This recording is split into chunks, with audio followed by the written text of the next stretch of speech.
Bonjour tout le monde, aujourd'hui je vais vous montrer la recette de mon booster maison. Alors pourquoi je décide de faire moi-même mon booster et pas d'en acheter un qu'on trouve dans le commerce? C'est tout simplement parce que la plupart des boosters qu'on trouve sont souvent sous-dosés et il y a beaucoup d'ingrédients en fait aussi qui sont inutiles.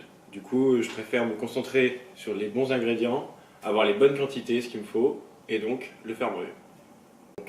À quoi ça sert un booster? D'abord, un booster c'est un stimulant qui permet de faire une séance de qualité. Ça permet aussi d'augmenter la congestion et la récupération. Pour trouver les ingrédients à l'unité, je suis allé en fait sur le site de MyProtein, car c'est l'un des seuls où on peut trouver comme ça les ingrédients. La plupart des grandes marques comme Biotech, Cytec, malheureusement ils font leurs propres produits, mais ils vendent très peu les ingrédients comme ça à l'unité, ce qui est vraiment dommage. Donc le premier ingrédient que j'utilise, c'est la caféine. Donc je mets à peu près 100 mg, on peut monter jusqu'à 200 mg, mais pas plus parce qu'après ça fait beaucoup de palpitations. Donc c'est un puissant stimulant et ça aide aussi à la concentration.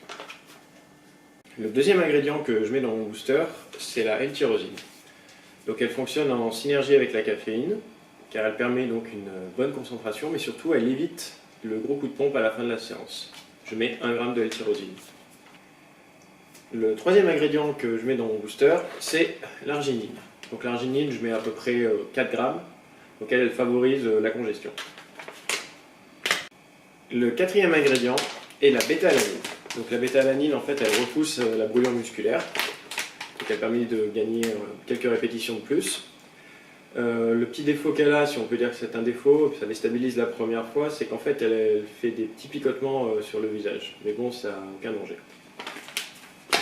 Un autre ingrédient que je mets dans mon booster, c'est la citrulline malate. Donc la citrulline malate, elle permet d'avoir une meilleure congestion également, et surtout elle retarde l'apparition d'effets lactiques. Donc c'est intéressant de faire des séries encore plus longues. Je mets entre 6 et 8 grammes. Ensuite, je mets aussi de la taurine. Donc là, la taurine, grand débat. Donc tout le monde pense que c'est un puissant stimulant parce qu'on trouve ça dans le Red Bull. Mais en fait, la taurine aide surtout à la récupération et surtout pour prévenir les courbatures. Je mets entre 4 et 5 grammes. Je mets également de la L-glutamine. Je mets 5 grammes. Donc ça participe surtout pour la récupération et un petit peu aussi également pour la congestion. Je mets aussi donc de la L-carnitine. Donc la L-carnitine, elle est souvent utilisée dans les brûleurs de graisse, mais elle peut être aussi utilisée en pré-training. Elle favorise en fait la concentration et l'utilisation en fait de l'énergie, notamment des graisses. Donc c'est assez intéressant aussi. Je mets 3 grammes. Les derniers ingrédients que je mets dans mon booster, ce sont les BCAA. Donc ça on ne les présente plus. Donc je mets 5 grammes de BCAA. Donc petite parenthèse, mais l'ingrédient que vous ne trouvez pas dans le booster que je fabrique, c'est la créatine. Alors pourquoi je ne mets pas de créatine dans mon pré-training? Tout simplement parce que la plupart du temps c'est inutile. La créatine c'est mieux de l'utiliser soit après ou soit au cours de la journée. Et utilisée avant l'entraînement, elle a plutôt un effet hypoglycémiant. Si toutefois vous voulez à tout prix mettre de la créatine avant l'entraînement, privilégiez plutôt la créalcaline. Le dernier petit truc, c'est au niveau du goût. Donc là, si on prend tous les ingrédients un par un, sans saveur, je ne vous cache pas que ça a vraiment un goût mais dégueulasse, quoi. Donc ce que je fais en fait, c'est que je prends un seul des ingrédients avec un goût. Je choisis, il y a plein de parfums. Donc là, par commodité, j'ai pris BCA glutamine, comme ça j'ai tout. J'ai les BCA et les glutamines de chez Cytec, qui a un super bon goût là.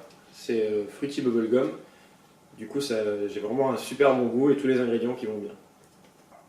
Voilà, j'espère que ça vous a plu. Donc si vous avez des questions, n'hésitez pas à les poser en bas dans les commentaires. Je vous souhaite à tous une bonne journée et bon training. Au revoir.